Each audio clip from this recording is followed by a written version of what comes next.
Alright, ladies and gentlemen, in today's video, we are going to be going over the best console champion settings in Rainbow Six Siege. Now, do not just skip to the settings, okay? I want to tell you something. Make sure that you guys stick to the end to see. I'm going to actually talk about how to find your own sensitivity if you are struggling with finding a sensitivity, and just how to know if the sense is good for you, okay? But now, let's move on to this video. Hopefully you guys do enjoy. Be sure to leave a like, be sure to comment, and be sure to subscribe. We're on the grind to 50K. With that being said, let's get into the video. Alright, so starting off, there's a couple things I want to talk about with my settings. First, I'm going to show you mine, right? We have the general. This doesn't really matter. The HUD, I play on normal. The audio, I usually play on 80, but for this video, I put it to 50 so it's not too loud and you can hear me. And then I use night mode. I don't know if that's correct. I don't know. I just use night mode. You're probably going to cut my neck, but that's what I use. Okay. Then I use 90 field of view. Okay. I would recommend for your field of view. I personally think 80 to 90 is the best. Realistically speaking, I don't think 90 is the best for most people because you have to sit really close to your monitor to play 90, in my opinion, to see the pixel angles. So I think 80 to 84 is the best range. 70 to 75, all preference at the end of the day. However, I just think the higher FOV, the better. Less recoil, your movement feels better. You can see more on your screen for the most part. So take that as you will. But if you need to take one, I would say 80, 84, or 90, in that range. Okay. Then for controls, I play 35 vertical, 75 horizontal, 5 left stick, 5 right stick, control rotation classic, aim assist disabled, obviously. And then my ADS is 39, 41, 43, 45, 52. I haven't changed these because I don't use these scopes. So if you want to use these scopes on the Sens, try maybe 50, 54, 57, and then make it that one 60. I'm not doing all that noise. But this is generally the ADS senses that I like to use. But this is very important. Make sure that if you're going to be looking at an ADS sense, ADS is the most important sensitivity that you are going to have, okay? Because I could play on 100 horizontal and a high vertical, zero problem. But when you play on a very high ADS, you're going to have more recoil. Or you have to pull down more, right? Or necessarily be more sensitive with your recoil. Because the higher ADS that you play on, the less you have to technically pull down.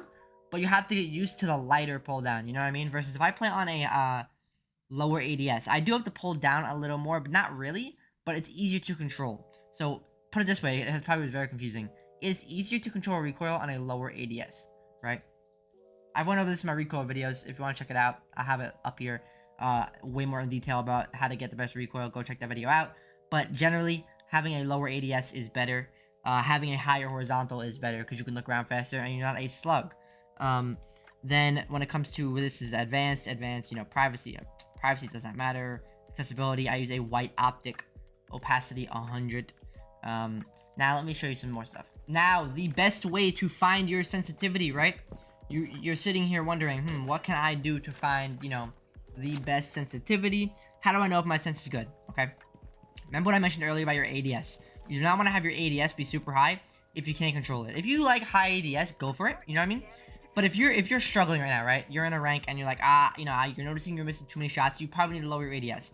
The best way that I like to see if I can control my sensitivity is doing my strafing method that I can do. I come to the shooting range and I do this. I walk and I shoot. I walk and I shoot. And I go back and forth and I keep doing this. Now, what is this going to do? This is going to help my recoil control when I'm strafing. It's going to not only help recoil control, but help my sensitivity. Like seeing if I can move while I'm barely moving my right analog stick, right? Moving and just going like this and following. It's hard to do when I'm holding the controller in the air. When I'm sitting here and I'm just slowly moving it, right? Slowly moving it. Slowly moving it. And try this as well. Try and strafe, right? And don't even shoot. Don't even shoot. Just try and strafe and move and keep your crosshair on the dummy. On the dummy's head. Just move and keep the crosshair on the dummy's head. And that's how you practice your sensitivity, right? In terms of like looking around and making the micro adjustments that you're going to want to make. Now, it's not going to be amazing the first time you use it, okay? It's going to take time. So do not go and do this and be like, oh, I can't follow it. Let me go change my sensitivity. No, don't do that. You have to pick a sensitivity or take the one that you're on right now or mine, either one, and lower it as you need, but only lower it like once, okay? Because you want to actually gain the muscle memory of doing this, right? And as you do this more and you follow the head, you're going to have to learn the micro adjustments on it and see, you know, how much of a micro movement that you need to be making And you start to learn that more. Then you can incorporate the recoil control. And see, okay, let me shoot. I see that one was not too good. Wasn't too bad, though. Now let me go and do it again. Much better. And you're gonna do that over and over and over again. And you're gonna learn your sensitivity, and it's gonna help you. I think this is the best way to help you, like, kind of learn it and get it down. Now, obviously, deathmatch is much better to actually learn it in game. Because let me explain this. What is this stupid announcement thing? Let me explain why deathmatch is super important, right? The reasoning why deathmatch is super important is because it's putting you in situations that are not realistic, right? So if you can thrive in an unrealistic, fast-paced type playstyle where you can quickly flick someone, you can quickly handle many gunfights, it's going to help you a lot when you actually are playing.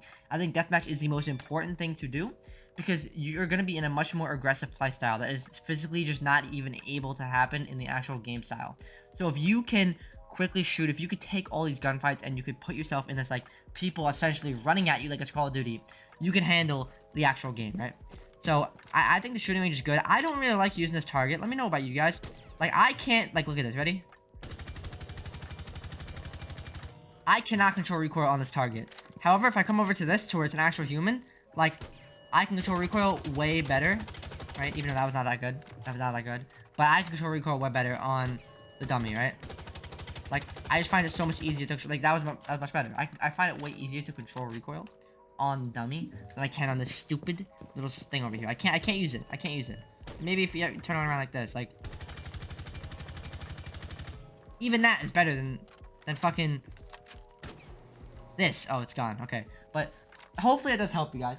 Hopefully it makes more sense. You know what I mean? But one thing I will say is your FOV is gonna make a huge difference in this. Okay, because if you play on 1 sensitivity and you're on 60 horizontal and you go to 90, it's going to feel a lot slower on 90 than it is on 60. So take that as you will. But for example, if you're struggling on your sensitivity, right, and let's say you're playing on 70 field of view, try putting your field of view to 80 and see if your sensitivity feels better. The higher field of view you play on, the slower your sense is going to feel. It may not actually technically be slower in, like, the game stats, but it is going to feel slower. Like, it is slower. Like, I promise you it is. Because if I tried to use my sense on 60 FOV, it would take me a little bit to get more warmed up to it. It's not a crazy amount, but it's like a little bit amount to where it might feel better for you. And I personally like it way more. That's all I'm saying. I enjoy 90 because I'm a savage and I play this close to my monitor. Like, I'm not joking. I'll show you. This is my monitor right here. I play this close to it. Okay? So that's why I play on 90. Like, when I'm playing like this. I play very close to my monitor. I don't know about you guys, but that's how close I play to my monitor. Take it as you will. You might be playing on a TV screen across the, living room, but that's what I do. But the best way to do this is play on a FOV you're comfortable on. Higher the better. Find a comfortable ADS you're doing. Alright, so to quickly wrap this up, okay? My settings, you've seen it already, right? 75 horizontal, 35 vertical, 39, 41, 43, 44, 46 ADS, right? Right? And then to find your sensitivity, right? Make sure that you are able to practice it by going like this. Moving, strafing left and right. Start off slow, right? Then go faster. Strafing left and right and trying to keep your crosshair onto the dummy. And as you do that more, you're going to learn the micro adjustments for your controller. Then once you pick up that, then go to the strafing while shooting, right? And like I said, it's not going to be the greatest, so do that. The more you do this, and then do death matches. Death matches are super important. As you do this, you'll find your sensitivity, you'll be way smoother, and it'll be much better. But hopefully you guys did enjoy this video. Be sure to leave a like, be sure to comment, and be sure to subscribe. I will see y'all. Have an amazing day. You all look beautiful. Much love.